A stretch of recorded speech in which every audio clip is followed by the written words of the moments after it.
युवती से पूछा, भाई तुम्हारा क्या नाम है? उस युवती ने कहा, अहम भक्तिरितिख्याता इमौ मे तनयो मतौ ज्ञान वैरागिना मानो काल योगेन जर्जर।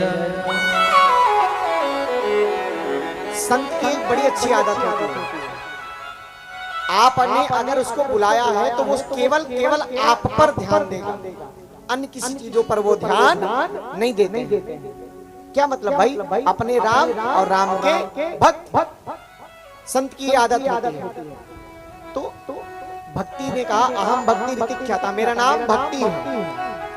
इमौ में तनयो मतौ, ये जो मेरे गोद में जो वृद्ध जो पुरुष लेटे हैं, ये मेरे दोनों पुत्र हैं।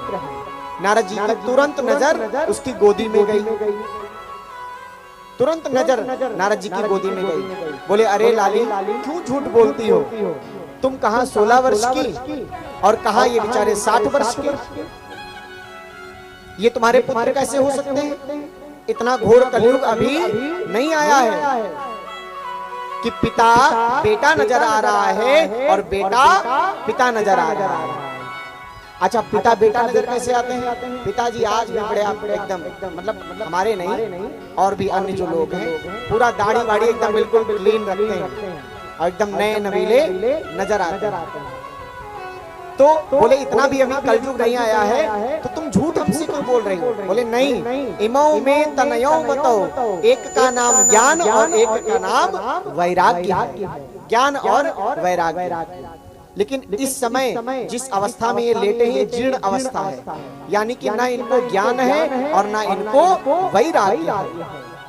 अब नारद जी बड़े परेशान, वैसे परेशान थे बेचारे, पृथ्वी लोक में उपाय ढूंढने जा रहे थे। यहाँ एक और समस्या से नारद जी का पाला पड़ गया।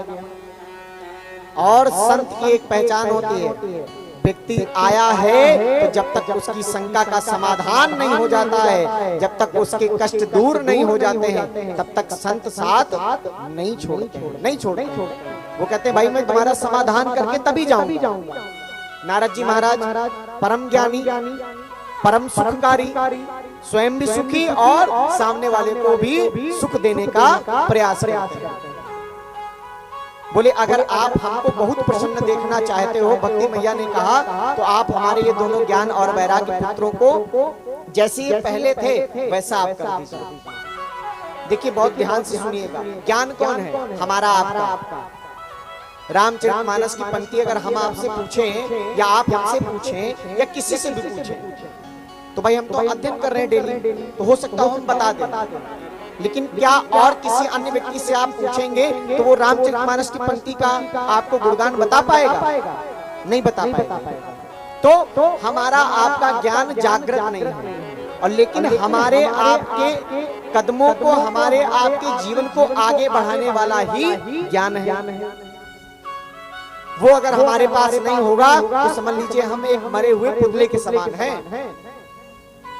आप बताइए, हमको इंग्लिश नहीं आती है, हमें इंग्लिश नहीं आती है। अभी कोई अंग्रेज आ जाए, हमसे इंग्लिश में बात करे तो हम क्या करेंगे? अपना सर नीचे कर लेंगे और थोड़ी देर बाद भैया कहेंगे, प्लीज यू आर गो, आप जाओ यहाँ से। क्यों? I am very weak in English, मेरी इंग्लिश बहुत वीक है। मैं भाई आपकी बात को समझ नहीं पा रहा हूँ और नहीं मैं आपकी बात का उत्तर दे पाऊंगा। तो यानी कि हम उस कार्य से पीछे हट गए। तो ज्ञान होना नितांत आवश्यक है। तो उसका पहला जो पुत्र था ज्ञान, वो महाराज जीर्ण अवस्था में। क्यों? क्योंकि उसका नाम तो ज्ञान रख दिया गया, लेकिन उसने आगे बढ़ने का प्रयास नहीं किया। हमने नाम तो राम रख लिया, लेकिन राम जैसे आचरण अपने अंदर नहीं लेकर के आए। कहते हैं, जथा नामने तथा गुणे, जैसा नाम होता है वैसे हमारे अंदर गुण भी होने चाहिए, वैसे गुण हमारे अंदर होने चाहिए। नाम धनपति, लेकिन जाओ तो 10 रुपए भी नहीं मिल रहे, तो फिर काहे का नाम धनपति? नहीं रखना चाहिए ऐसा नाम। अरे धनपति है तो कम से कम अपना नहीं तो अपने नाम का तो सम्मान करो। अब नारद जी बड़े परेशान, बोले इनका ज्ञान कैसे इनका जागृत किया जाए। और बोले महाराज दूसरा वैराग्य, वो भी जीर्ण अवस्था में है। जहां पाए, जिस ठेले पे पाए, उस ठेले पे रुक करके बतासा खा रहे हैं, कोई बैराग्य नहीं है। अपनी चिंता बिल्कुल है ही नहीं कि हम आज ठेलों पर भोजन कर रहे हैं और ये हमें आने वाले समय में नुकसान करेगा। कई लोग होते हैं महापुरुष, अरे भैया मैं ठेले पे नहीं खाऊंगा। क्यों? क्योंकि उनको उस ठेले से, उस ठेले पर रखी हुई सामग्री से वैराग्य प्राप्त है। वैराग्य हर व्यक्ति को नहीं मिलता। वैराग्य एक प्रकार से कहा जाए, किसी स्थान पर बहुत अच्छी चीजें हो रही हो, अगर उस स्थान पर हम अपने आप को रोक ले, अच्छी चीजें मतलब कलजुग वाली अच्छी चीजें, चार नृत्यकियां नाच कर रही हो और अगर हमारा शरीर वहां पर रुक जाए, कहे अरे नहीं भाई मैं वहां नहीं जाऊंगा, तो समझ लीजिए हमारे आप के अंदर वैराग्य जागृत है। आज मोमोज का नाम ले लो, व्यक्ति कहता ले ही आओ, बस ले ही आओ, देर मत करो। तो बोले अरे महाराज हमने खाली नाम, बोले या तो नाम ना लिया हो, अब मोमोज का नाम ले लिया है तो लेकर के आओ, अब हमारे बिल्कुल समझ लो 1 मिनट रुका नहीं जा रहा। ऐसे व्यक्ति कभी भी अपनी जीवा पर जो कंट्रोल नहीं करते हैं, उनको कभी भी वैराग्य प्राप्त नहीं होता। और आज आपको वैराग्य प्राप्त नहीं हो रहा है, तो आने वाले समय में जब आपको वह चीज नहीं मिलेगी, तो आप उस चीज के लिए तड़प तड़प तड़प तड़प करके अपने प्राणों को त्याग दो। इसीलिए किसी ऐसी चीज से प्रेम मत करिए जिसके बिना आप रह न सकें, इसके बिना आप रह न सकें। आपके अंदर वैराग्य अवश्य होना चाहिए। कोई चीज आपको नहीं मिल रही है, 2 भाई, बड़ा कहता मैं लूंगा, छोटा कहता हम लेंगे, दोनों अगर लेंगे तो फिर काम कैसे चलेगा? दोनों में से किसी एक व्यक्ति के पास वैराग्य होना चाहिए। बड़ा ले रहा है तो छोटा कहे अरे भैया आप ले जाओ, और छोटा ले रहा है तो बड़ा कहे भैया आप ले जाओ। ये लेकिन जब होगा जब आपके पास वैराग्य होगा। और हर व्यक्ति के पास वैराग्य होना नितांत आवश्यक। वो चाहे परिवार के प्रति हो, चाहे अपनी जीवा के प्रति हो, चाहे किसी के प्रति हो, चाहे किसी चीज के प्रति, वस्त्रों के प्रति। आजकल लोग वस्त्रों पर ठान जाते हैं, अरे नहीं पहन के जाऊंगा तो यही, वरना जाऊंगा नहीं। अब बताइए ये कोई जिद हुई? आप नहीं जाओगे तो क्या सामने वाले का कार्यक्रम रुक जाएगा? बस आप उस कार्यक्रम की झलक, उस कार्यक्रम का आनंद प्राप्त नहीं कर पाओगे। एक बार जो चीज चली गई वो दोबारा उस रूप में आकर के आपको मिल नहीं सकती। इसीलिए जो मिले सो पहन करके आप चले जाओ और आनंद नहीं मैं तो वही पहन करके जाऊंगा, ये नहीं होना चाहिए। ऑप्शन में कुछ ना कुछ रखना चाहिए।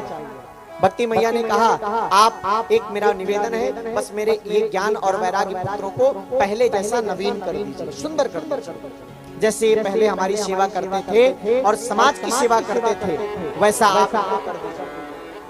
तो बोले केवल हमारे करने से ही ये नवीन नहीं होंगे, जब सब करेंगे। ज्ञान सभी के पास होना नितांत आवश्यक है। ज्ञानेन हीना पशु भी समान। जिस व्यक्ति के पास ज्ञान नहीं है वो पशु के समान। किसी के पास पढ़ाई का ज्ञान होना नितांत आवश्यक है।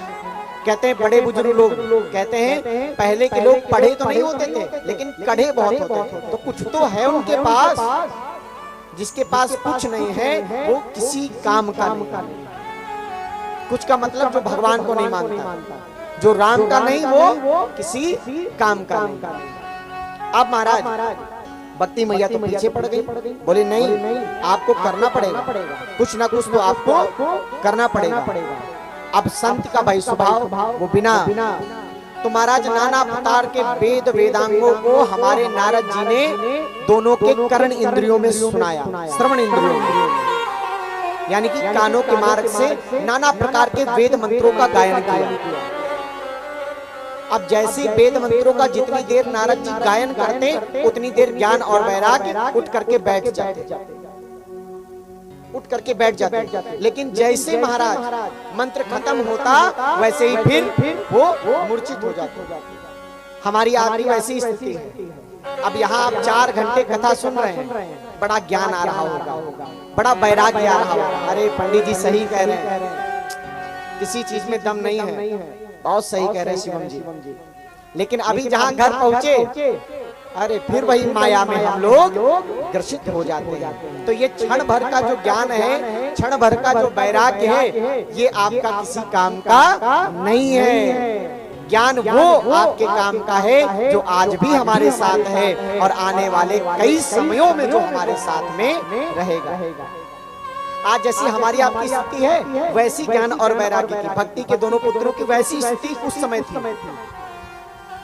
जैसे ही महाराज नाना प्रकार की कथाओं को सुनाते, नाना प्रकार के वेदों को सुनाते, उठ करके बैठ जाते, सीताराम सीताराम, हाँ हाँ गाइए गाइए गाइए, अरे राधे श्याम राधे श्याम। लेकिन जैसे पंडित जी व्यासपीठ को छोड़ करके गए, वो फिर जरा ले आओ, अब तो पिया जाए, अब ले आओ, क्या दिक्कत, अब तो हो गई कथा। एक जगह रुद्राभिषेक कराए, तो रुद्राभिषेक जब हो गया तो बोले अब हम लोग बाबा का प्रसाद ले लें। हमने कहा वाह भैया, पहले तो इतनी भक्ति से रुद्राभिषेक किए, बोले हमने सोचा भोले बाबा के अलावा इनका कोई है ही नहीं। लेकिन बाद में वो पूरा परिवार बैठ करके इतनी बड़ी बोतल खोल दी, बोले पंडित जी अब आनंद ले लेने दीजिए। हमने भी कहा भैया जो जस करें सो तस फल चाखा, हम एक बार समझाएंगे, दो बार समझाएंगे और तीसरी बार हम भी आपको समझाने नहीं आएंगे। और हम आना भी चाहते होंगे आपको समझाने, तो आप दरवाजा नहीं खोलोगे, आप दरवाजा नहीं खोलोगे, कहोगे अरे हर बार शिवम जी सहयोग लेने आ जाते हैं। हाँ भाई और क्या, सहयोग एक बार हो गया, दो बार हो गया, कुछ लोग तो अब बिल्कुल दूर भाग गए, हम देंगे ही नहीं, अब क्या हमारे पास ये काम करोड़ों का हो गया है। लेकिन आप पंडित जी को, अच्छा जब तक करोड़ों का काम नहीं हुआ था तब तक पंडित जी को 500-1100 मिलते भी थे। अब जब करोड़ों का काम हो गया तो पंडित जी को वो भी मिलना बंद हो गया, वो भी मिलना बंद हो गया। इसे कहते हैं जब अपना काम बन जाएगा तो भैया बाकी लोग जहाँ जाने चले जाए। आप भाई नारद जी बड़े परेशान, नारद जी ने कहा कि मैं संत होकर के इस व्यक्ति का उद्धार नहीं कर पा रहा हूँ, इस व्यक्ति का कल्याण नहीं कर पा रहा हूँ, मेरे जीवन पर धिक्कार है। वही नारद जी महाराज बड़े परेशान होकर के बद्रिका आश्रम की ओर जा रहे थे। तो जैसे सनक सनंदन सनातन सनत कुमारों को ये बात बताई कि हमने ज्ञान और वैराग्य को वेद वेदांत सुनाए, तो सनक कुमार चारों ब्रह्म ऋषि बोले नारद जी हम तो आपको बड़ा होशियार समझते थे, लेकिन जो आपने अभी किया है वो होशियारी का कोई काम नहीं, हमको आपको बड़ा ज्ञानी समझते थे। आज तक हमने सुना था कि नारद जी महाराज ब्रह्मा जी के पुत्र हैं और जैसे ब्रह्मा जी ज्ञानी हैं वैसे उनके पुत्र ज्ञानी हैं। लेकिन आज आपने जो बात अभी कही वो आनंदमय नहीं, वो आनंद नहीं आया। अब नारद जी बड़े परेशान, बोले ये कल के ब्रह्म ऋषि हमारा मजाक कर रहे हैं। तो बोले नारद जी आपने जो वेद वेदांत सुनाए हैं वो उनको कभी भी मूर्छा से जागृत नहीं कर पाएंगे। नारद जी ने बड़े होशो हवास में कहा कि अच्छा तुम ही बता दो कि उनका कैसे कल्याण होगा, उनका कैसे कल्याण होगा। तो चारों ब्रह्म ऋषि बोल पड़े श्रीमद् भागवतम नाम पुराणम लोक विश्रुतम श्रृणया श्रद्धया युक्तो मम संतोष कारण, मेरे संतोष का कारण श्रीमद् भागवत कथा है। आप जाकर के ज्ञान और वैराग्य को श्रीमद् भागवत कथा सुनाओ जाकर। जैसे ब्रह्म ऋषियों ने श्रीमद् भागवत का नाम लिया तो नारद जी बड़ी जोर से हंस पड़े, बोले तुम भी यार, अब तुम हमें कह रहे थे अब तुम सुनो। बोले आप भी बताओ मूर्खों वाली बातें कर रहे हो, तुमने अभी मेरी बात ध्यान से सुनी नहीं। मैं वेद वेदांत सुना करके आ रहा हूँ, यानी कि भगवत कथा के भी जो पिताजी हैं वेदों को सुना करके आ रहा हूँ। तो जो काम पिता नहीं कर पाया वो पुत्र कैसे करेगा। ब्रह्म ऋषियों ने यहाँ पर हार नहीं मानी, उन्होंने कहा महाराज हमारी भगवत कथा पंचम वेद है, आप 4 वेदों का गायन करके आए होंगे, लेकिन जो हमारी भागवत कथा है, हमारी महाभारत है, हमारी रामचरितमानस है, ये महाराज सभी का कल्याण करती है, सबका कल्याण करती है। महाभारत को पंचम वेद कहा गया है। आजकल बड़ी भ्रांति फैली हुई है कि महाभारत पढ़ना नहीं चाहिए, खूब पढ़ना चाहिए, घर में महाभारत करनी नहीं चाहिए, इस पे भ्रांति फैलाई।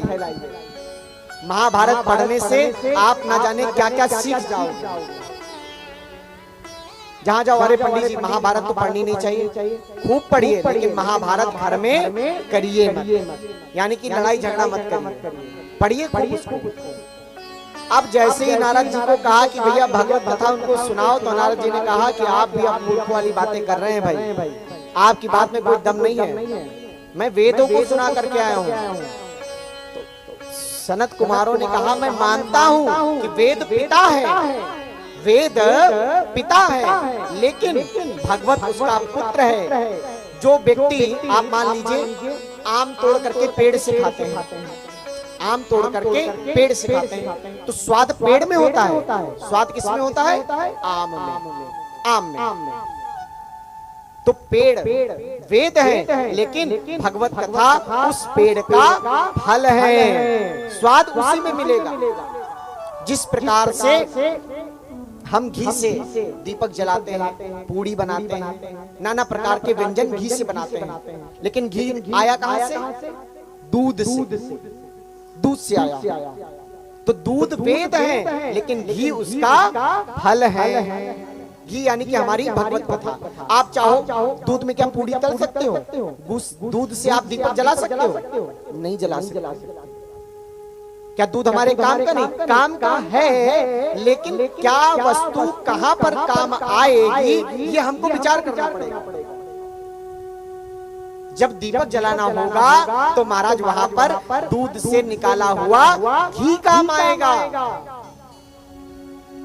इसीलिए जो जस मिले सो तस फल चाखा, यानी कि जो जैसे आपसे बात करे, वो तेज बोल रहा है आप विनम्र भाव से समझा रहे हैं, वो तेज बोल रहा है आप विनम्र भाव से समझा रहे हैं। आधा घंटा हो गया, जब तक आप तेज नहीं बोलोगे तब तक वो आपके खोपड़ी पर चढ़ता ही रहेगा।